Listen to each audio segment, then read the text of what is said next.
And the only thing I really didn't like about that movie was that they didn't really answer why she was doing what she was doing.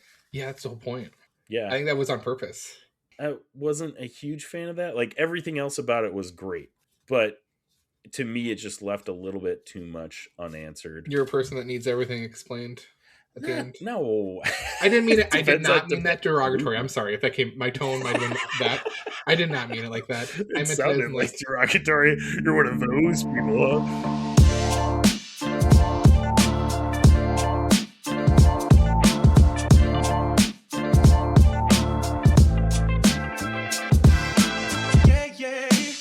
Hello and welcome to the Infinity Bros podcast, the only podcast that's perfectly balanced, as all things should be. My name is Isaac Edlin, and I have one very special Infinity Bro with me. It is my very good friend, the Carrot Top distributor and tinfoil hat distributor of the Infinity Bros universe, Mark Jones. How you doing, Mark? I'm happy to be here. Glad to be here. I'm glad we've switched from Infinity Bros to we're going to talk about politics and stuff going on in the world this episode. Really rile up everybody, both sides. Yeah. Trust us, Isaac and I are both haters on both sides, so we'll make sure to defend both sides equally. Yep. Yeah, we're trolls of everybody equally, so don't matter. Everyone will equally. We didn't get talk offended. a lot about it on the Patreon, but we both are from Minnesota, so we're really in the thick of it here. And yeah, it's been fun times. Good thing Isaac didn't wear his red hat today. I'm just wearing my Nordiques hat, so no one worry. Yeah. Mm-hmm. Oh, the Nordiques hat. Yeah, that might get some people going too. I mean, maybe in a good way. Give us the Nordiques back. It is a sweet hat, though. I do love the retro look. I have a couple Montreal Expos hats and a couple. You got some Houston sick Oilers Expos hats. So yeah, dude. I do love my. I don't know why. Like, the extinct sports team is like a kind of a fascination of mine for some reason. I just really like that genre of sports. And before the podcast or the Patreon, Isaac had the latest knowledge that he got some old school hats from his father with Houston Oilers stuff. And I was a sucker for the Houston Oilers when I was a child, because that's how old I am. Yep. Before they were the Tennessee Titans. I even remember when they were the Tennessee Oilers. That's how old I am. Look at me being so old. Wow, look at you. Yeah. As Isaac's like 3 months older or younger than me. Yeah, we're the old guys in the Infinity Bros. Yeah, I'm the elder millennial in this group. Elder millennial. Yeah, there we are. But I have a Earl Campbell jersey, Houston Oilers jersey that my dad gave me as well. And that's I only bust that out like once a year. Like when your dad bought it when Earl Campbell was playing? No. It's like a retro jersey that he bought. Okay. But I was going to say, like, passed it on to me, and it's sweet though. Like, nice. Earl Campbell was his favorite player when he was growing up, and I've watched many an NFL highlight film with my dad, and Earl Campbell was always he was so much fun to watch. How did you guys end up Texas State NFL, fans? That's a great question. Like, is your dad like a Titans fan, or is he Houston Texans fan? No. My dad's a hardcore Vikings fan. Like, okay, so gotcha.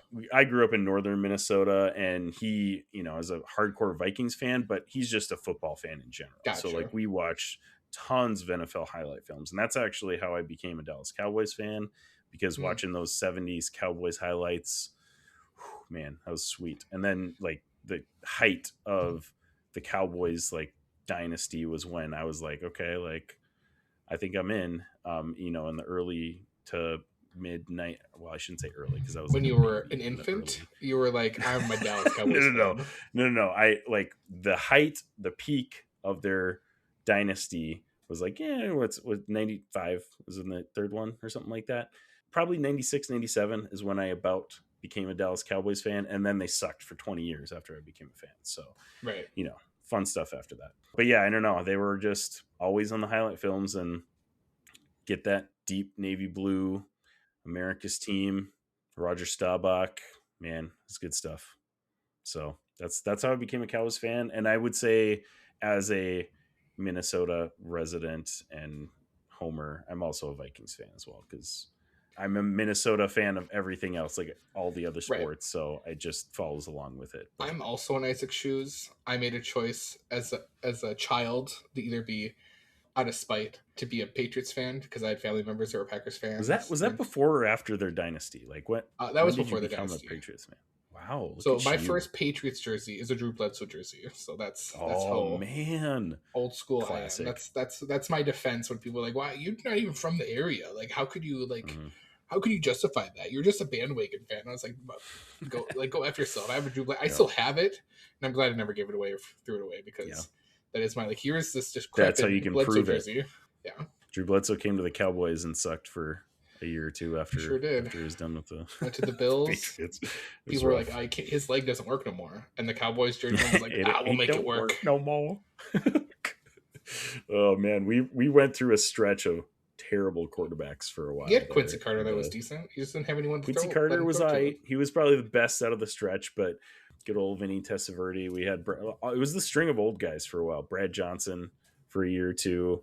Yeah, Drew Bledsoe, and then they had a bunch of rookies / backups that never panned out as well. But yeah, it was a tough stretch when I was like in grade school into high school. But my first jersey was an Emmitt Smith jersey, so I probably don't have that anymore. Probably not. The running gag though, I wore my Emmitt Smith jersey every year for school pictures from like 6th grade all the way to my senior year. That's awesome. So my senior pictures, I took a senior picture with my Emmitt Smith jersey and then had all of my other school pictures like around my head. So it's fun stuff. I'll have to see if I can dig it up for the maybe I'll put that as the picture for this podcast on the Patreon at least. That'd be funny. Great. Even though we're in the thick of it as Minnesota fans, we're just here to talk about the things that we love and that make us feel better. So if you want to hear about good things that are going to uplift you, keep listening because we got a lot of things to talk about today. So, all right, Mark, before we get into it, I do want to mention that our kind of main episode, which we're probably not going to focus on a lot, is going to be Fallout. Season 2 has been going on we have 6 episodes, I believe, of season 2. But we also are going to be doing some nerd news, and we're going to start it off with the preview portal. I can hear it. The portal's here. Portal Master, where is it? It's right there. Prepare to enter the preview portal in the Infinity Bros podcast. Let's dive in. Preview portal. It's a preview in your face. It's been a hot minute since we've talked like a normal episode because Max and I were reviewing the Stranger Things volumes with our latest episodes. You can go check those out in the show notes. But we haven't done a preview portal for a while. So some of these trailers have been out for a bit. And I wanted to talk, we specifically talked the first 2 Avengers Doomsday trailers on a previous episode. So there's 2 more Doomsday trailers that have come out. I mean, go through all of them. We got the Steve Rogers one is number 1. The Thor one is number 2. X-Men one was number 3, which that one was leaked at the time that we recorded the other one, but not officially released. And then the 4th one was the Wakanda and Fantastic Four one that just came out, I believe, a week ago, maybe 2 weeks ago, something like that. So, Mark, out of all these trailers that we've seen so far, which one is your favorite and why? My favorite is the X-Men one, hands down. That gave me all the tinglies in the tummy. You know, had all the jellies for it. Just the Cyclops taking his visor off and just letting those and his beams James Marsden coming back as Cyclops is gonna be great. I feel like he definitely didn't get a chance to shine as Cyclops in those early movies because they kind of butchered his character a little bit, but he's like such a perfect fit for it. I just hope for the bit if we're gonna get James Marsden just for like this one movie, we just get one shot of him with some superhero creature like Rocket, for example, like in a vehicle of some kind. Just full circle on that. Yes, that would be be internet. amazing. Just be great. But I think that one's. I mean, yes, I love the 4th one too. I think it's all Marvel stuff. I love it all. I think the one that touches my heart the most is the second one with Thor. Just with the whole, clearly Thor is in a place where he has love and trying to be a father, a new person altogether, and then like again going back to the whole. You want to go into the weeds. He's praying to Odin to like give him strength. So it's like he knows who he's going to go fight, and he's probably seen what that person's done. That he's like, I need the Allfathers to give me strength to go fight something that I might get killed fighting. Yeah. So to me, it's like that's deep, like AF. Yeah, right. I think that one honestly is the one that kind of like shook me a little bit because, Mhm. I mean, it's an Avengers movie. It's already called Doomsday. We know Doom is going to be the bad guy, and everybody is excited for Doom. But like, I feel like the average person doesn't know how Right. badass of a villain Doom is. Like, he is a bad guy. We don't have 10 years of build up to like kind of show how Right. strong he's going to Yeah, be or like how menacing he's going to be. exactly. So this Doomsday movie, I would assume, has opened up with none of this trailer stuff. It has to be him either killing a bunch of people and you make it look like he's killing 616 heroes, but it's actually just like a different universe or something like that. Right. And like Yeah. just showing his power. Like, hey, he's fighting all these Avengers and he's just murking them. Or you give us the scene where he like finds Thanos and like rips his whole skeleton out. You give us like that Ooh, if scene they in give live us that action. scene right away, like Just that would be something sick. fast and quick that's like, yep, this dude's all powerful. He's got all the stuff that's gonna, be really difficult for the Avengers or any group But yeah, to that beat that him. prayer, like you were saying, and that was like, if Thor is scared, that's a pretty big deal. Right. Thor is like one of the more powerful heroes in the Marvel Cinematic Universe. Top 5, probably, if you look at Top it. 5 for sure. But like, I mean, he went toe to toe with Thanos until, he had all of the Infinity Stones basically. Like, Mm-hmm. he's pretty strong. So if he's afraid, I think that was telling for me. I was like, dang, Well, okay. he might not be afraid. I mean, it's kind of like a David and Goliath thing. That's He might true. be looking for Here on the God to Infinity give him Bros strength, podcast, Isaac. everything Strength. is Right. ranked from a Strength 0 prayer. to Make him mighty. 6.0. Make him mighty. 0 Make him the meaning mighty horrible, Thor. He's and 6 meant meaning to be. absolutely And then he'll excellent. get his mighty If all men of the Infinity to Bros fight with rank him. something a 6, Yeah, it gets yeah, an maybe. Infinity I don't know. 7. That one was the one that kind of got me the most. The other ones were awesome and cool. Mm-hmm. Obviously, the X-Men one that you mentioned, and then the latest one that came out was pretty cool because it's the first like shot that we get of Right. the Fantastic Four in 616. So that's pretty cool. I like that it was Ben that like met everybody too. That was So awesome. there's a scene where like they meet each other, and then people like deconstruct it online. Where it's like, if you go just by basic Marvel trailers, there has to be more people in that scene because it's like there's like, why is there just open space right here? Why is there Right. open space right here? So it's That probably or there are scenes maybe that they're not going to show us of like the other members of the Fantastic Four meeting other heroes or whatever. Like, like there's something that's unexplained here.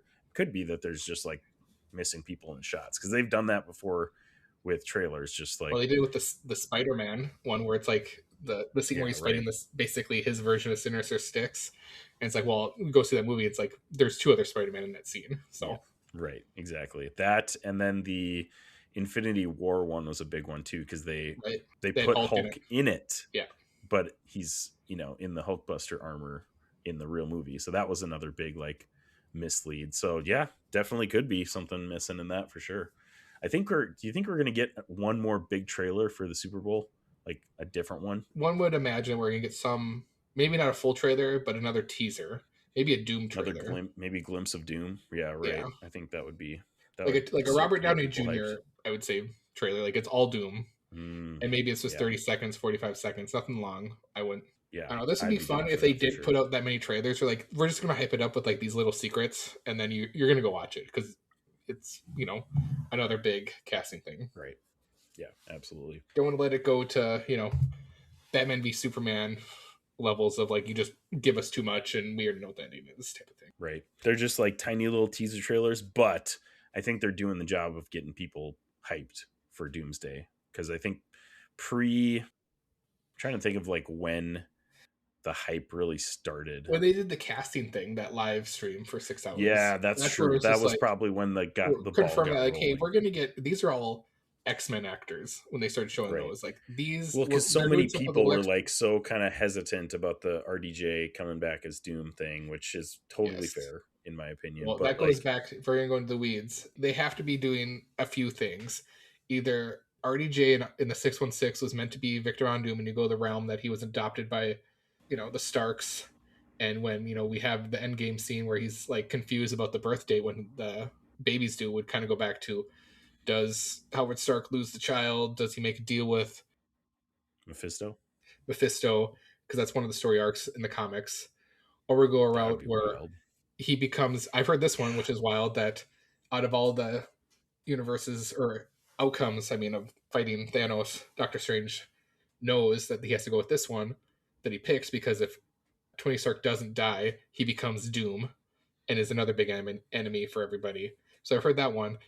And then I've also heard the one where the Infinity Stones, because when Captain America turns them all back, he creates Doom that way. So I've heard a few ones. Interesting. So I like the one where Mephisto's involved, of course, for different reasons. Yeah. But the Mephisto, man, I think I would like the Mephisto one too, because I think Ironheart, it was kind of a weird series for them to introduce Mephisto, but I think it worked. Like it was pretty cool how they did it. And I'm just really curious to see how he fits in all of this, because like we've been anticipating that Mephisto drop since WandaVision. Like, right. What is that? 3 years ago at this point? Wild Right. to think about. And that's another thing they're going to have to kind of explain is what drives, like we go back to the Fantastic Four ending, is where we get a glimpse of Doom. We don't know if it's our Doom that we're going to see, or the, Robert Downey Jr. Doom. And does he take the baby Franklin, and like how do they wind up in 616 universe? Or is it one of those things where they have to trick 616 heroes to join them to get Franklin back? Like, are we going to find out that like they double cross, like the Fantastic Four double crosses this universe? I don't know. And like that causes an incursion, because the incursion starts. Reed is too autistic to trick people into. Maybe. I don't think that they would be able to legitimately trick the 616 into fighting. I think it's going to be a legit, like, honest. But I'm excited for however they tell us that story, because like why does the Fantastic Four here? And then we got to go back to like Captain Rambeau's superhero name, anyways, because she's technically in a universe with the X-Men. Is that the X-Men that we're gonna see in this movie? Like, is that version, or is it like the Fox X-Men? Like, because we kind of got that with Deadpool. Yeah, that's Wolverine, true. where it's like that Wolverine isn't our Fox Wolverine. That's a different Wolverine from a different universe. Oh man, there's so many like loose ends out there that I just like. They're not going to tie all of them into it, but like we have Doctor Strange fighting with Charlize Theron's character. Yeah, to stop an incursion. So like that's probably involved too. And that's where I've heard rumors where Doctor Strange is actually going to be on Doctor Doom's side. Right. So like the cameos that are probably not going to happen or like be involved at all is Scar at the end of She-Hulk. Like that guy's not coming back, right? Were you kind of hoping he was coming back? No, I'm just saying like they're loose ends that they introduce to probably never be seen again, obviously. Right. And then Star Fox in the Eternals, that's another one that I'm like, where would that fit in this? Like, that doesn't make any sense at this point. I don't know, man. There's probably a few that I'm thinking of that. And I'm more convinced. Too, but yeah, I'm on another rewatch of the MCU that Moon Knight, his whole series, is in a different universe. Yeah, it could be because like there's no connection to like anything in the MCU. Well, and where they steal this cherub is from. People are convinced they stole it from Doom. Interesting. So. Okay. Yeah. That'd be kind of cool. Because I think when he goes in the car, it says like Von Doom is on the boxes. So interesting. Mm-hmm. Yeah, but Oscar Isaac coming back as Moon Knight would be sweet. Like I would love that to happen. I don't know if he's coming back, and also who I heard's not coming back is She-Hulk, the actress. Her, so we'll have a different She-Hulk. She's been pretty vocal that she's not coming back, which sucks because I liked her. She was good. Yeah. The show itself, like, it was funny. I liked it. It was all right, but she is a very good casting for She-Hulk. I thought she nailed it. I wouldn't say she's like a perfect casting, like, RDJ Iron Man or Chris Evans Captain America or Eamon Vellani's Ms. Marvel, but it's pretty good. Pretty good casting. Tell us what you guys think about the Avengers trailers and what you guys think is going to happen. If we're going to get another trailer, let me know. Next thing I got here, Mark, this is of special interest to you. Supergirl trailer. I don't really think the whole trailer itself is all that impressive. Millie Alcock as Supergirl looks great, but the big reveal that we got is we finally have Jason Momoa as Lobo, and you're a big Lobo guy. So what were your thoughts on Lobo? He looks pretty badass. I would love to pick James Gunn's brain to be like, why is Supergirl your second movie? It seems like that is interesting. I respect Supergirl in the DC universe, but surprisingly, he wasn't like, and granted, he's going with a totally different realm with his Justice gang. But yeah, so yeah. I think that's where, to me, it's like, if you're bringing Supergirl in Lobo, are we going to get like a new Gods story? Like, we're going to get Apocalypse Fast or something like that. But it sounds like with Man of Tomorrow, it's going to be Brainiac. So it'll be interesting what they do there. But yeah, I'm all for whatever, because I'm assuming this is going to be more in space, kind of like their Guardians of the Galaxy type movie. Right. And, Lobo's a character that's kind of, we could almost say like a Deadpool-esque, not fourth wall breaking, but kind of the anti-hero that you love to watch be very ruthless with people and other and beings, people have been fan casting Jason Momoa as Lobo forever. Well, and like apparently ever since he came he's been on wanting scene, to play basically. Lobo. Apparently he's a fan, Yeah, so that also will be fun. He himself. Yes, I bet he'll just have a blast with that character. That's pretty awesome that he finally gets to play that. I saw somebody post, I think it was one of us even a while back, but like, what do you think Zack Snyder was thinking when Jason Momoa came in to like cast? Like, what was he thinking? Why did he cast him as Aquaman? That is my question, because like that seemed like such an political, but a bizarre diversity. casting. Otherwise, you just have a bunch of white people. And that's true. And I mean, Gal Gadot's Israelis, like Middle East, but yeah, probably still more Caucasus blood in her than anything else. But whatever. Yeah, I don't know, man. I just like, I look back at that now and I'm like, he actually like was pretty good. Like the Aquaman movies. Well, his Aquaman was fun. I mean, Aquaman was fun. Like it wasn't bad. Did you watch the second one? I never even watched the second one. I have not. I haven't watched the second Shazam, and I'm a big Captain Marvel fan. So I'd say I'm not that guy. I'm not going to say don't watch it, but second Shazam was a big letdown from the first one. Well, and that's where it's like, is the universe telling me not to watch it? Because when I was going to go see it, a snowstorm happened, so then the movie theater wasn't playing. And I just haven't gotten up to it. After I watched it, I don't want to say I regretted watching it, but like it really did.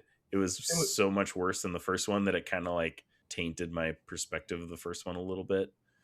So that was the only reason why I say don't watch it. But like, I'm not going to tell people not to watch movies. Was it better or worse than that Flash movie? Oh boy. In the framework of storytelling and just overall, like, because in the Flash movie, they're like, you can clearly like, we don't have time to really polish up the CGI, but like, this universe is dead, so who cares? I think Flash is mildly better, little bit better. That's very telling, because the only thing that saves me. See, like Flash was bad, but they did do some cool stuff in it.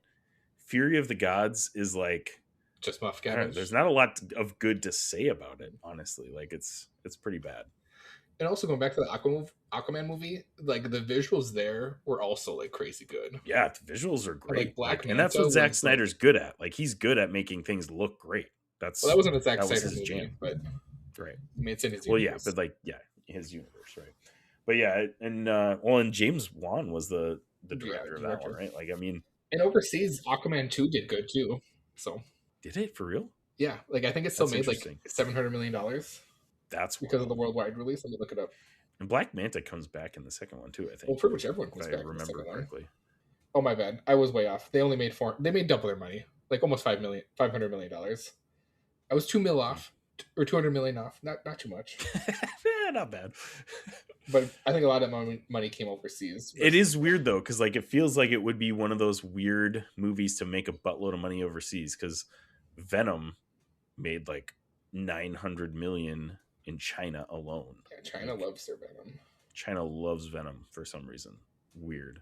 And I think it only made like 100 and no, because it didn't hit $1 billion. So I think it must have made like 700 in China, and here it only made like 130 million or something. Like it didn't do well at all here. But. And it did make almost $900 million. The first Venom. The second one or the first one? The first one.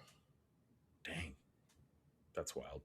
That was like the peak of superhero movies. That's when everybody like was super 2018 to 2019. I would say 2019 was the peak with when Infinity War came out. Yeah, there's a lot of Infinity War and Endgame. Just man, in general, that was. We also got The Boys that year too. There's a lot of stuff that came out in 2018. Right. Umbrella Academy, right. It was just the year for comic stuff. Yeah, for real. That's wild. But yeah, Lobo looks great. Jason Momoa looks great. It'll be a fun movie. I think it'll be fun. Last one here for the preview portal is the Masters of the Universe trailer. So this obviously is, an old property that has been rebooted. Getting a live action of it. I was really not expecting much of it. I'm not like a Masters of the Universe like big fan or anything like that, but with Jared Leto being cast as Skeletor, it's such a weird property to do a live action. Yeah. You just look at the 80s cartoon Skeletor. How does that translate into live action? Like, so this is telling me you've never seen the 80s live action Masters of the I have Universe not movie seen the live action with movie. Dolph In the Lundgren as 80s. He-Man. And, is it bad? Oh yeah, it's a Dolph Lundgren one. Yeah. And then like their version of Skeletor, because they did practical. They had to do practical effects, which is not Right. bad. But like to me, when I watched the trailer for Masters, I'll preface this first. I'm all in on this. This movie looks fantastic. However, I'm going to go back to the original live action that they did with this, where it seemed too much like that movie off the bat from the trailer. I'm like, are they still rehashing this? Is this like and I'm not a big Masters of the Universe lore guy, so I'm not sure if this is the origin. And like, are they doing an origin with this because it's been so long, so they're trying to rebuild with the younger audience? Sure. But I'm all in on this and who they have. They have a pretty big like named cast in this. Mm-hmm. So I think that's going to help. Their Skeletor looks crazy good. He looks good. So like I'm just, and really I think good. they did it on purpose. They didn't give us what Skeletor is going to sound like, because I think if they did, because he has a high pitched screechy voice, and I think it might be too much to pick apart online if they did that. Yeah, is my opinion. Sure. So they're just going to let the movie come No, out. I think that was definitely purposeful that they didn't give any lines to speak. Just and I know like Netflix had how sweet he looks. Some He-Man stuff, cartoon, newer stuff come out. Yeah, they just had really like a reboot that came out the last. I think it was like a years, Kevin Smith directed thing, unless they did two versions of it. But I thought that was great too. So yeah, I'm excited for that. Like having a property that like I'm not like not saying I'm not a fan of, but like I don't have any He-Man. Actually, I said take that back, and I have a Skeletor like on a throne over there, Funko Pop. But anyways, yeah, of course I'm not like an all in. If any of the bros would be like, Mark's not a He-Man fan, but. Right. Well, and see, that's where I'm coming from too. Like I have no connection. Like it's fine. It's an old property that it looks like it's going to be fun. It's going to reboot it. So coming into it, I had like zero hype, and the trailer looks great. Like I think it looks really fun. So I'm definitely going to see this movie eventually. The look that they gave when he turns into He-Man, yeah, where it's like you didn't need to give him like the Speedo trunks, like put that like whatever. Yeah, they did, but they did. Called, where it's like make it more of like a Roman Greek or whatever you want to call it, like kind of. Mm-hmm. I don't know what that version of that stuff is called. Basically, a mini skirt, but for a tough man. Yeah. No, but it looks great. There was one screenshot that everybody's kind of freaking out about online was when they went to his office and his pronouns are on his plaque or whatever, he, him. I thought that was hilarious, but that's tongue in cheek. Like, you're right. kind of like it's gotta be because he's literally He-Man. Like and that's He/Man. So yeah. Oh my gosh. I thought that was hilarious. But there's a lot of people, that super upset about it because it has happy, pronouns. Isaac. So, doesn't matter. Yep.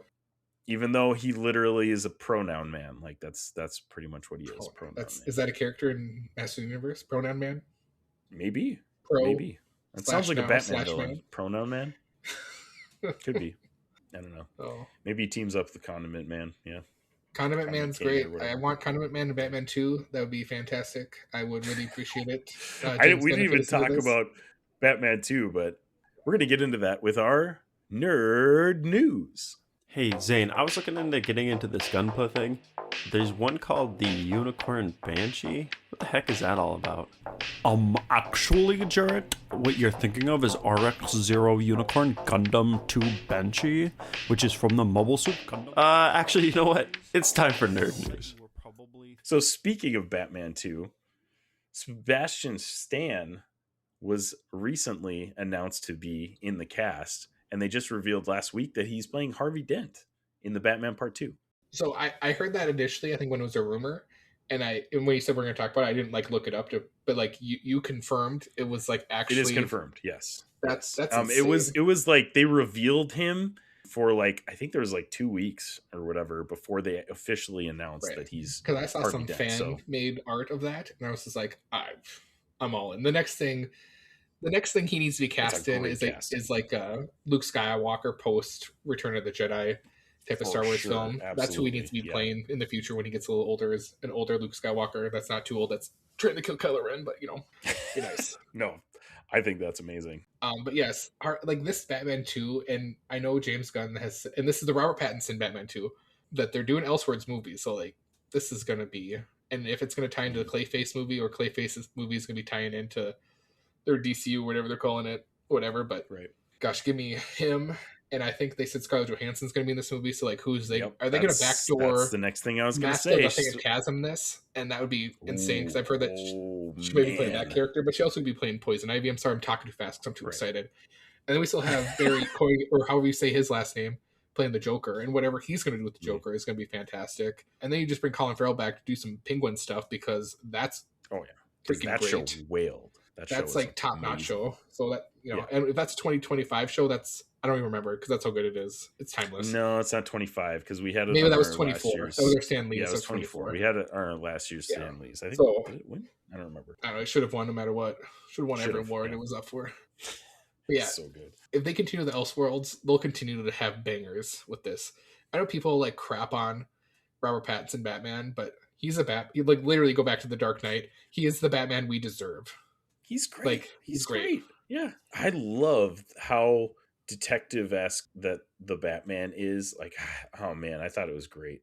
And maybe they'll splash in some quarter owls. Like that's how they'll get us. So Ooh, oh yeah, for sure. I feel like that's definitely coming. Maybe just sprinkled throughout if they're not like the yeah, make that for main, Batman 3. Like you make know. it more hard that we're getting. right. And then I've also heard, That'd be because of sweet. the flooding, that we might also get like a king shark or a killer croc. Would that be fun? Yeah, that'd be cool. Mhm. Do we think? I mean, you mentioned it earlier, but like, is the Clayface movie connected to this? I don't think I've heard it's officially not, heard anything. because Okay, if you think watch it's part of the Creature DCU, Commandos- not the Yeah. Elseworlds. So I've heard, like, because of the Creature Commandos, like, I think Clayface. I don't know if they confirm Clayface Mm-hmm. gets killed in that, but I know he's involved. It looks like he Like, does, but I know it does, but it's Clayface, so it's like you never know. Right, And it's also yeah. a comic movie, so like unless you're Uncle Ben, you're not ever really dead. So, you always got to bring that up. so like, is it a prequel to like that event in Creature Commandos that we're gonna get a Clayface? But also Clayface Yeah, is such an iconic right. character. It's like you're really just gonna give him a movie and then kill him off. But also, if they're gonna do a Clayface movie that's not part of Robert Pattinson's Batman, you got to have Batman in it, right? Like you just can't do a Clayface movie without Right, Batman. that's the question. Yeah, So are they gonna cast Batman for that, or they can keep that so hush hush that they just that's where we first see it is in the movie? So the story behind that Clayface movie is really interesting too. Mike Flanagan is the one that wrote it, but I think he worked on some stuff with Matt Reeves or something. So that's how he was like connected to James Gunn. Sure. And he pitched the Clayface movie to James Gunn, and the Clayface was not on James Gunn's radar at all. Like they had nothing in production, no thoughts about anything. And he read the script and he was like, this is so good that I think we need to do a movie. right. Like James Gunn just straight up was like, yeah, okay, let's do it. So if it's that good and James Gunn thinks it's that good, it might be pretty good. Right. We'll see. But it is interesting though. Like you would think that it has to be connected to Batman somehow, but I don't know. I don't know. That's just like my only expectation with any Batman villain. And granted, we didn't get that in the Penguin, but the Penguin was so good we didn't need Batman. Oh, it was so good. I got to go back and look at our 2024 Stan Lee's now and see what Yeah. TV show came My out. my expectation is like, if you're doing a movie and of a character we don't have like any lore for in this universe, you gotta have at least a picture of Batman. And no, F that. Take that back. You gotta cast Batman. You gotta have Alan Ritchson as Batman. I'm telling James Gunn who the cast now, and he better be wearing that cowl and fighting Clayface. There's been a ton of rumors swirling around Alan Rickson in the DCU as Batman for sure, but like other people have been saying that he's not playing Batman, but that he's going to be playing a different role too. So It'd be really like meta if he plays Aquaman. that would be wild. And That'd he's be awesome. and he's Smallville. They retcon Smallville to be in this DCU. Like he's actually that. He's an Oh my older, gosh, that more. would be kind of amazing. And then we have Tom Welling just come in and be in like a alternate universe, that's what Bizarro turns into. I said that. Did would we be talk crazy. about Superman where I was like, that would have been crazy if they made Tom Welling Bizarro. Yeah. Like they made that. Well, so many people thought that was the Henry Cavill thing, like with the Superman movies. Like, why Right. didn't you just do Henry Cavill as like the That would have been clone or whatever. another meta like move to be like, Yeah, Bizarro here is the Henry Cavill, but you can't really do that because then wild. people expect like, why would you cast him in this bit if he's not gonna be Superman? Right. And Corner Sweat's great. He's another great, he's not a menacing, broody Superman. He's your all American or all world, whatever you want to do with that. Like super nice, always like the optimist Superman versus we have pessimistic Superman with Henry Cavill. Yeah, the angry, brooding Superman. Yeah, agreed. All right, so that's it. Sebastian Stan casted as Harvey Dent for the Batman Part 2. Next up for Nerd News is Kathleen Kennedy finally is stepping down as the Lucasfilm president. Dave Filoni and Lin-Wen Brennan are replacing her as co-president of Lucasfilm. So obviously we know Dave Filoni. He's been, George Lucas's Padawan, so to speak, for, ever since the prequels, basically. Produced the Clone Wars series and then several other series after that. But Lin-Wen Brennan basically is going to be handling the business side of stuff, while Dave Filoni is kind of the creative. Right. Hopefully they work well together. Yeah, they probably will. And then Dave Filoni doesn't have to worry about all the other crap. Well, it's just like they did with the DCU with James Gunn's hire and right. Mm-hmm. What's his name? Zaslav or something like that. Where it's like basically that Peter guy does Saffron. People who we're talking about. You can correct us in the comics or whatever. Call Isaac like he wants and tell him he's wrong. You can stuff and stuff. But it's basically he does more of the business side. And you let James Gunn be the creator, so it's like that's got to be the directive that Dave Filoni knows what he's doing. And yes, there's going to be business side where this other president is going to have to convince Disney execs and the board that like, hey, what he's doing is going to make us money. So I get it. Versus having him doing that as well. Star Wars fandom has been up in arms basically since Disney took them over. Right? Mm-hmm. Like it's been kind of a crap show basically in the fandom. What do you think is going to be different about Dave Filoni being at the head versus Kathleen? Dave Filoni retcons the sequel trilogy. Oh, wow. Which actually, I say that out loud, and it's like, I don't really want that, but because, Carrie Fisher's dead, but the fact that we never got all three of them from the original in any shot is just like... That is wild. It's just crazy that never happened. And like a detriment to, I think, Kathleen Kennedy's legacy and just not being pure to the fans. Like there's an aspect, there's, poll there where it's like, Star Wars fans are super toxic, but like not trying to push for a more diverse audience. I don't know if it was in Star Wars' best interest, but I still want more Star Wars stuff. Doesn't matter to me. I'm one of those guys. Give me as much as you want. People hated the Acolyte. I've watched it a second time, and I'm like, it's not that bad. And it ended in a way that's like, I wanted more. I wanted more of this lore. So like, I'm just a sucker for Star Wars. I'm a sucker for Star Wars too. Like I love pretty much everything. And I'm with you. I think the Acolyte was probably my least favorite Star Wars thing, but it's still not bad. Like it's still fun. I enjoyed it for what it is. This is how Dave Filoni will always get me to secure that he's done the best thing ever for Star Wars. Give me a live action movie or series of the Shadows of the Empire and cast Sebastian Stan as that Luke Skywalker. Oh my gosh. That would be sick. He will get all the fans to praise him forever if he does that. So yeah, that would be amazing. Kathleen Kennedy, I think she gets a little bit too much flack. What she did well in her stead or whatever as president of Lucasfilm is she greenlit a crap ton of stuff. We got a lot of Star Wars, which for hardcore Star Wars fans like us, I'm all for more Star Wars. I think that's great. I think she maybe should have been a little bit more selective to what she greenlit. And I think that's part of what her legacy is going to be, is that like a little more hands-on like Kevin Feige was with MCU. Sure. Yeah. Right. That too. I mean, the biggest screw up, honestly, all of the shows that we've gotten pretty good to good. Mm-hmm. And then the biggest screw up that she had in her like tenure is not getting one director to direct the sequel trilogy. Because that's what screwed up. And he went back and Disney, got Star Wars. The first J.J. movie. Abrams. Yeah, J.J. Abrams. Yeah. Why not have him in a contract to do all three? It just blows my mind. Yeah. Because that would have been fix Rian Johnson's what he did in the second one. Well, and that's the thing is like initially they had 3 different directors set to direct 3 movies.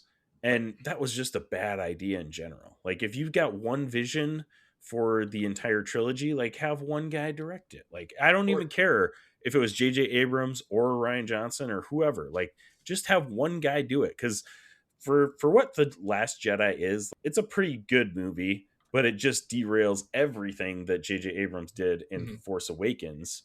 And then, like you said, J.J. Abrams comes back, and now it's like, okay, what the heck do I do? Like, I just got to, like, somehow make up an ending to everything that's happened in these 2 movies. Yeah, The Rise of Skywalker was kind of just convoluted and a little nuts. And I'm not poo-pooing the sequel trilogy. I also love that stuff. They had some good fight scenes. Right. I still and enjoy The Last it. Jedi had the second best, I think, movie-going experience, because I saw this in like an Imagine theater, is when she went to hyperspace and blew through the, like, that super Star Destroyer. Right, that's The Last Jedi, right? The second one. Yeah, that's Last Jedi. That whole scene, cinematography wise, it's probably the best movie in all of Star Wars. Like, it's really good. And also it's a really awesome fight scene there with the Padawan or the Mandalorian guards. So, like, that was right. That, and then the fight scene with Luke and Kylo Ren on that's another great one. That the more meme that we get from, like, that's yeah, I would say it's a good movie, but it just was not congruent with what J.J. Abrams did in The Force Awakens. Right. Like, and we didn't need Luke to die. That's another thing. Like, I feel like we should have a scene with it. Anyways, I'm not gonna. We can talk for an hour on that. Yeah, we're getting a little side that Filoni could get into all our hearts too is if he actually greenlights the Hunt for Ben Solo script that's out there. Yeah, right. So that would be another one. That's been floating around for the last couple of years. It'd be really interesting to see. Like, I know Daisy Ridley is on board for another Rey movie. She's already contracted for that. And that's the whole thing. You could keep the same characters and basically tell the story of, like, the post-Thrawn era from the books and I'm blanking because it's basically we're getting in Ahsoka that those the more powerful things that, like, you know, is the reason why Emperor Palpatine was building this army was the fight for the eventual villains that were going to come and try to destroy this galaxy. You could still tell that story, with different characters. And possibly bring Thrawn back as, like, a leader to this. And you bring Ahsoka into the world and the rebels into the, like, the rebel cast people into the world. And granted, I think there's still 20 years or maybe is it less time between Ahsoka to, I don't know. Anyways, they could figure it out. They could use that time portal thing that Ahsoka uses in Rebels anyways to bring them into real time. There you go. And then we're getting a Mandalorian. It's the Mandalorian movie this year too. Yeah, that's this year. Oh, this year's got so many good movies, dude. Oh, I think 2026 might be the resurgence of good movies. So there it is. Maybe, or at least blockbuster movies. Yeah. Like, I'm gonna want to go to the theater and see a lot of these movies this year. Right. Which I haven't been to the theater to see Marvel / Star Wars movies for so long. I mean, did I go to Thunderbolts last year? I think I did go to Thunderbolts last year. Thunderbolts is, I mean, sorry, we're getting off topic here with Star Wars, but, like, yeah, another underrated Marvel movie. Like, I can understand people's hate for Captain America 4. I get that. But Thunderbolts was such a good story. And Thunderbolts is one that I feel like most people haven't seen still because they just gave up on Marvel at that point. And finally we get a end of credits scene where it's like it really does. I mean, relevant. We did Captain America 4, but it's kind of like, what? Yeah. And then this one's like, nope, Fantastic Four showing up. That's pretty awesome. Right. And Bucky and Sam are fighting. Why? I hate that. I hate that right off the bat. Why did he form another team and not be like, hey, let's just put our teams together? I don't know. I kind of love it, though. I can't wait to see what's going to happen at the same time.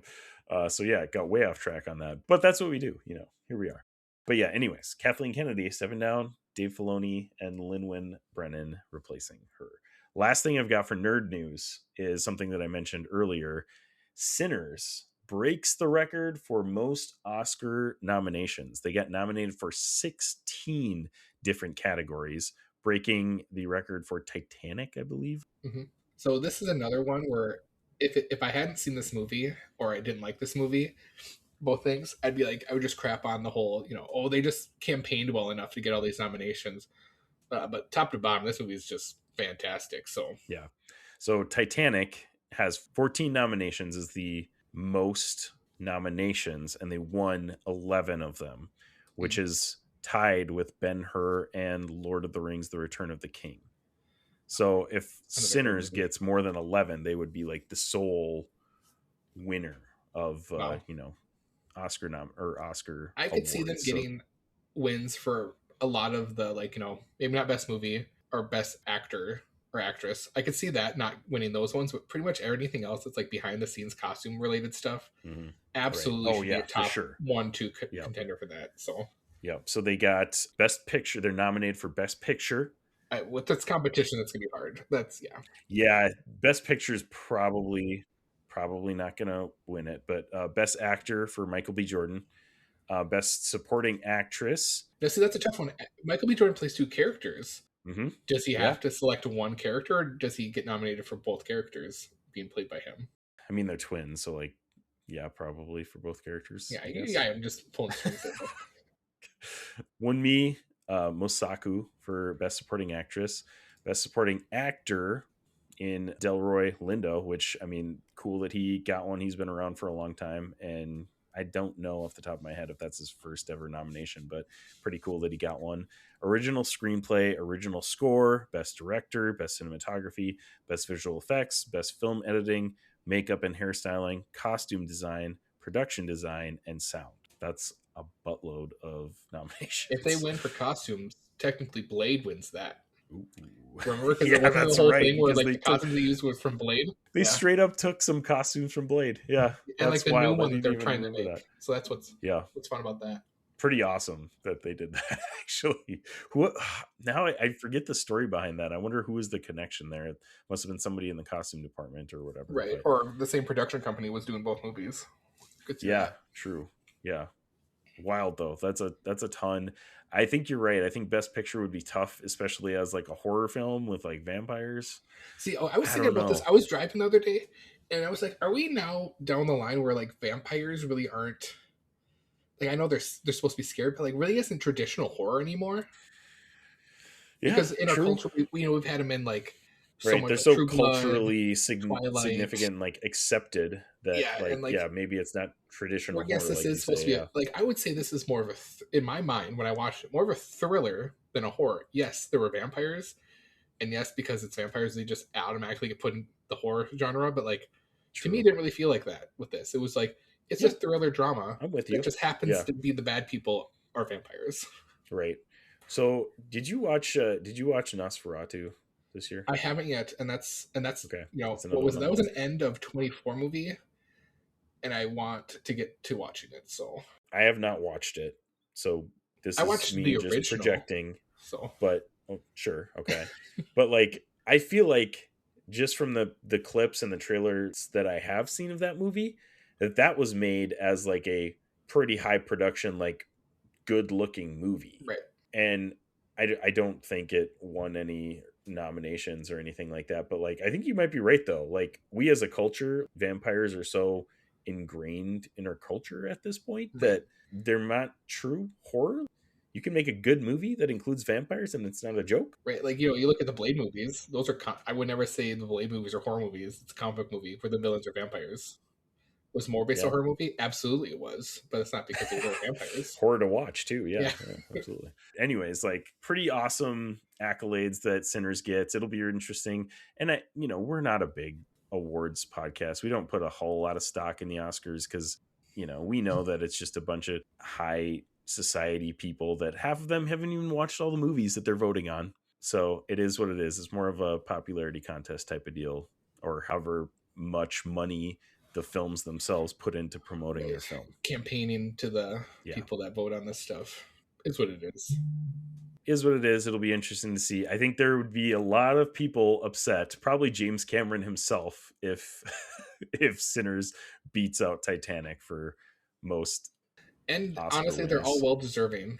I mean, I'm not poo-pooing the best actor, best picture, but it's like the competition they're against is a little more tough than and it's so interesting too. Like you look back on a lot of the Oscar competitions, like, so you guys know I'm a Nick Cage fan. Nick Cage is an Oscar winner. He won his Oscar for Leaving Las Vegas, which is not really that great of a movie. It's fine. It's not bad, but I wouldn't even put that on his top 5 roles of all time. Like it's fine. But like, I looked at the list of all the guys that were up against him, and I've never heard of any of those movies. Right.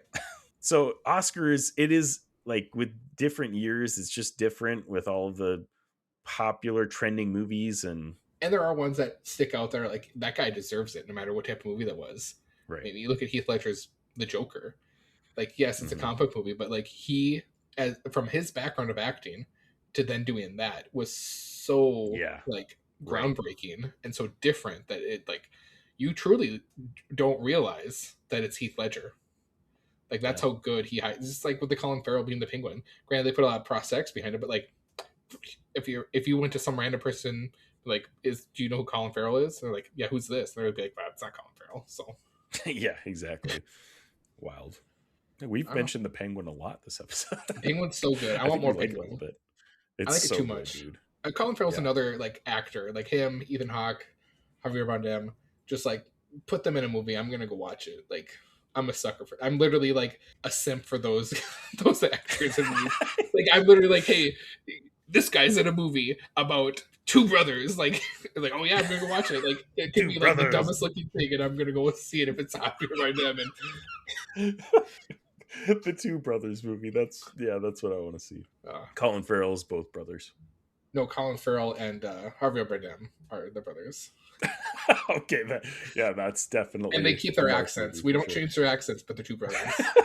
Oh man, that would be wild. I'm gonna go watch it. It's gonna be, and the bad guy is Ethan Hawke. And damn, I bought 5 tickets already. Oh man, Mark's already got tickets purchased, and it's 3 years in the future. Yeah. Oh, and also this is totally off topic, but just came to my mind with great movies coming out this year.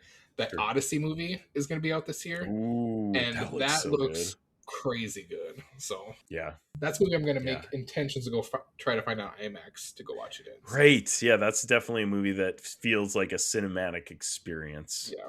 I think I'm going to try to make an effort to do more movie theaters by myself this year because I think Holly's kind of over the movie theater experience, sadly. So too bad. Yeah, does Minnesota have one of those 4D theaters yet?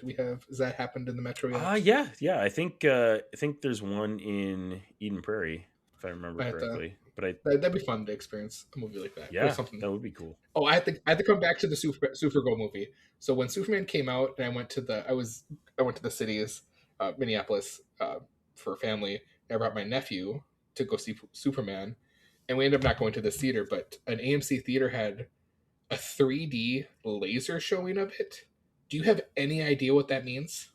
Because if Supergirl has that at an AMC, and it was like the one in Annandale, and I was like, I'm going to that. I'm gonna find that. I'm gonna figure out what this 3D laser viewing showing. What is that? Literally, was promoted, and it was only one viewing a day. That was like the specific laser like thing. And I was like, what?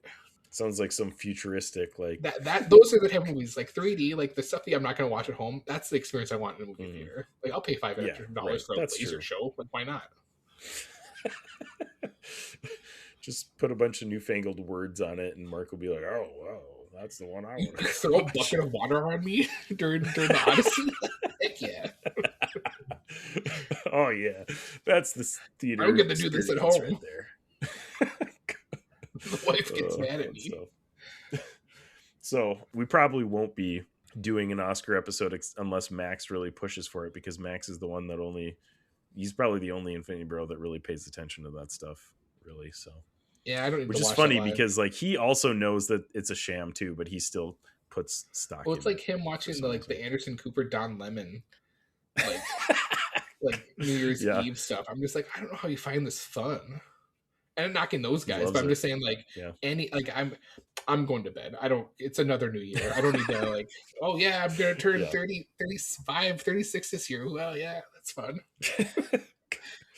But, so we might be talking a little bit about, we're definitely going to be talking 2025 movies with our Stan Lee Awards, which are going to be coming up soon. So pay attention to that. It's hopefully going to be the end of it's February coming up sometime this year, hopefully. Sometime this year. Last year we did them like in March, so I guess if we get to them in February, that's better than last year. So, all right, last thing we have on the docket, Mark, we've got our Fallout review. We're through 6 episodes, and we're just going to talk kind of generally about it. So I'm going to go ahead and I'm going to put a spoiler warning here for Fallout. Here it is. This is... Prepare yourself. An Infinity Bros. Prepare yourself. Spoiler. Warning. All right, so we've got 6 episodes so far. First of all, Mark, have you played any of the Fallout games? Like, what's your background in Fallout besides watching the first season? I played Fallout 2 a few times. I think on the PS1 when it was out. I'm trying to remember if that was PS1 or PS2. That's how long ago that one was. Heavy into Fallout 3. Never played New Vegas, but I've heard it's fantastic. I've looked at gameplay. Our mutual friend Joey Costelny is all in on New Vegas. So if that gets remastered and put out for PS5, I will be getting it and playing it. But Fallout 4 is the one I played the most and still play it. So I love Fallout 4. I never played Fallout 76, and I've thought about that, but now I've heard if you're going to get into that now, you kind of need a group of friends to kind of play it because it's more of a it's like open world thing. So, but then Fallout 5 will come out in a few years, I'm sure. So yeah, I'll be for that. Okay, nice. Then you're definitely a little bit more versed than I am because I've played like a little bit of, I think 1 and 3. That's pretty much all I play. Like, I've not played much Fallout. Obviously, watched the first season and it was pretty awesome, very enjoyable. So, continuing on with season 2.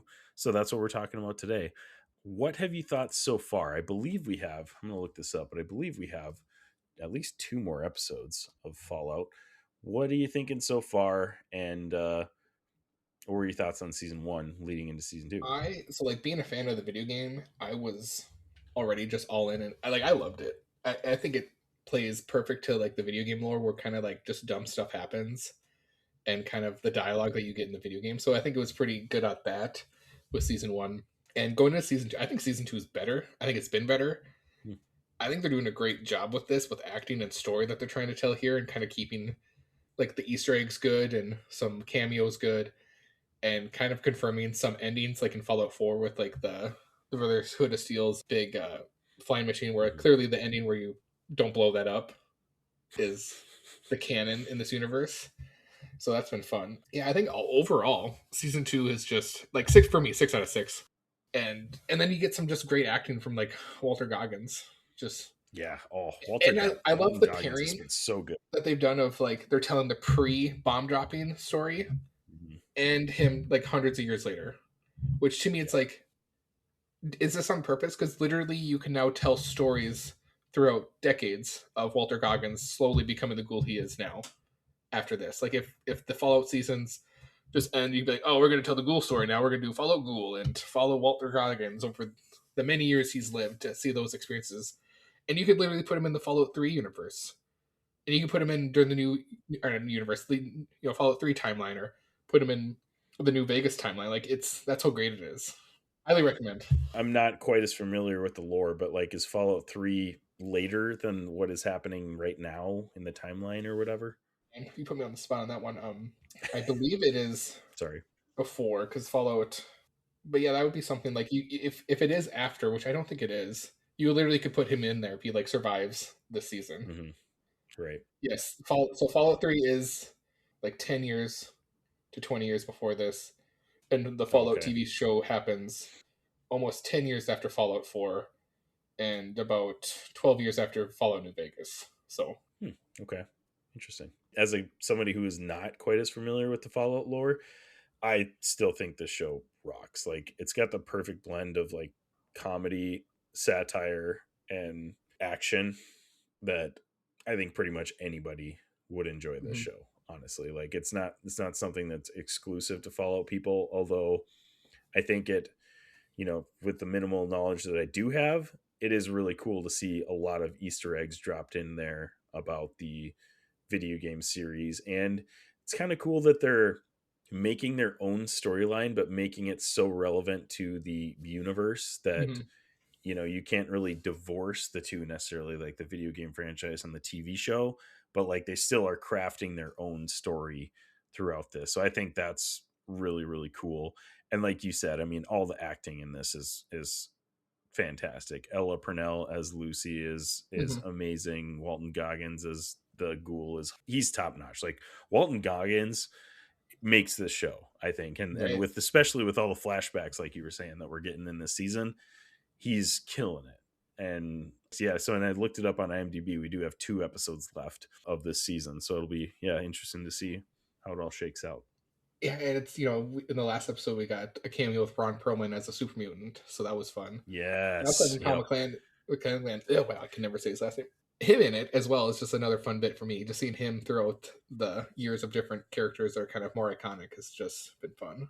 We've got some fun cameos in this season too. Kumail Nanjiani as like one of the Commonwealth Yeah. rep for the Brotherhood of Steel, And you just kill him. and Spoiler then alert.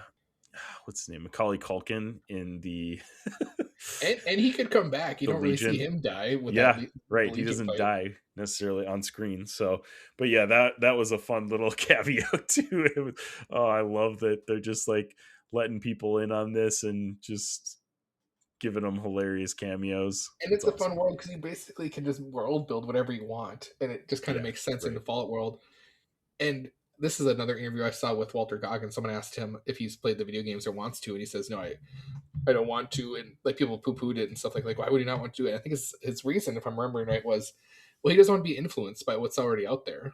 Like he's Yeah, played a right. character that kind of has its own story. So like if he plays these games, he might accidentally take something from there and influence that. And people might be like, "Oh, you're Right. just ripping off this character." And it's like I totally get that, and I respect that. It's like Well, honestly, plus I he's don't want him what, playing. like 60 something years old with a full-fledged acting career. Like I don't bro, know, man. bro doesn't have to do That's anything he not. doesn't Oh want yeah, to. I guess I was like, just being old doesn't mean you can't play video games. No. Like I'm just saying, Right, like okay. if he doesn't want to play video games, like Right. he doesn't have to play video. He can do whatever he wants. Like he's the man. Right. Like he's been just killing it with all of his acting roles the last like 5 to 10 years. He's been doing. But awesome. I am interested how they're gonna. I'm assuming they're gonna get us to the bomb dropping in the first, with going back into like I'm sorry, bring this back to that. Yeah. Where it's like they had to be leading up to that, and like, well, is that what they're gonna do with season 3? Is tell more of his story, because I want to post bomb dropping. Like clearly something happens to him with radiation that he doesn't become a ghoul. Right. Yeah. But he must also get to a vault quickly because like his daughter's with him when that Right. bombs drop, and they get to a vault somehow. Yeah, and then we got the current story of him, his wife, and his daughter still in the vault in Las Vegas or New Vegas. So, yeah, I mean, there's a lot of stuff going on they're doing a really good job at keeping me invested in all of the storylines that are going on. I would say my maybe least favorite is the Brotherhood of Steel. Like it was still really good, but I think all the other storylines have just been so good and so interesting that I just kind of forget about that one, and then it pops up every once in a while. I'm like, Right. oh yeah, here we go. Okay, cool. And I wonder if they must have done that on purpose, like kind of like the video game. Kind of depends on your thought on all the character like groups. Like, are we being like kind of led to like not like the Brotherhood of Steel, and like kind of these characters kind of more. They're not like arrogant, but they're kind of just kind of too stupid for their own good, which is perfect Fallout characters.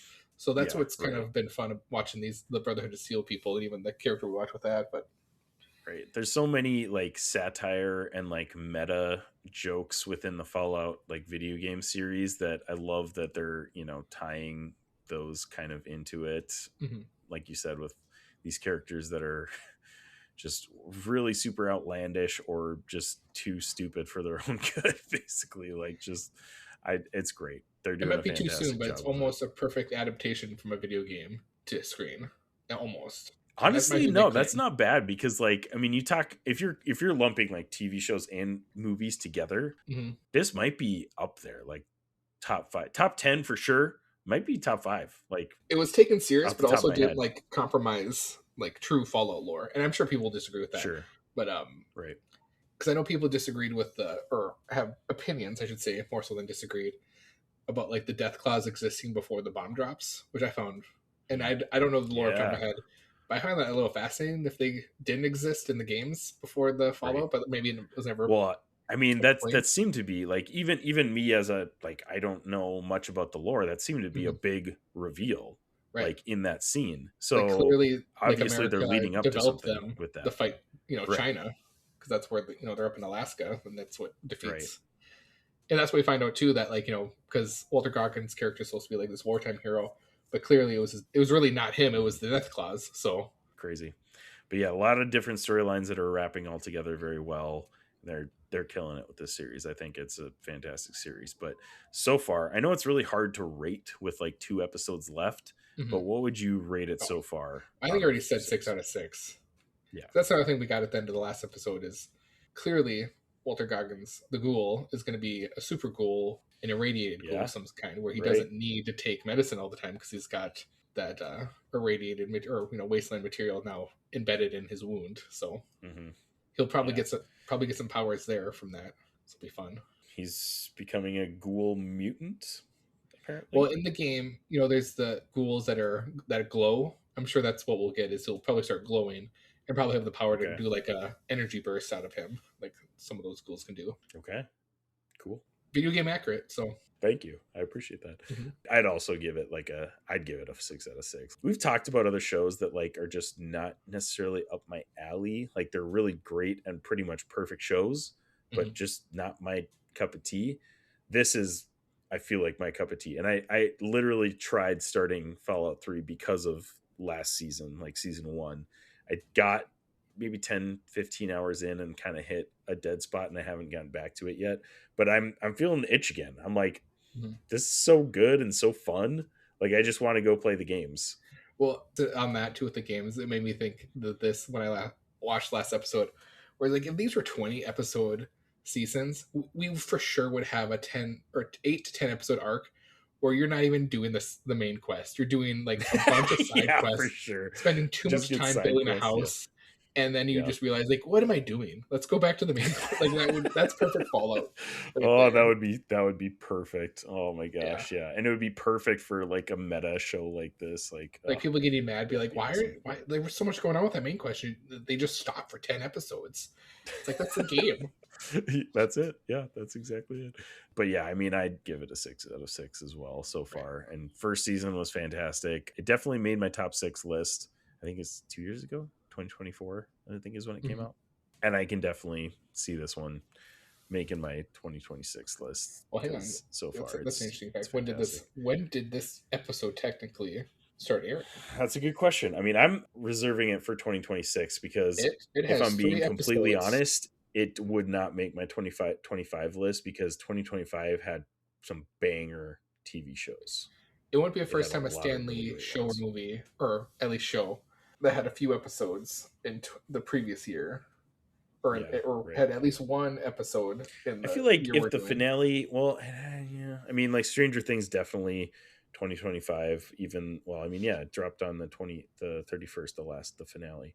But like I feel like if most of the season or even the finale isn't the year, I feel like it's got to be. Well, right. I mean, Stranger Things ended in the last day of the year. So like I get that. But this is one. I'm saying we've done the Stan Lees before. I'm pretty sure we've had a few TV series that had some overlap, and not a majority in the year that we're doing make the list for people. So right. So the last 2 episodes are called The Handoff and The Strip, and they're coming on Wednesdays this time. They dropped the whole season right off the bat last time in season 1, right?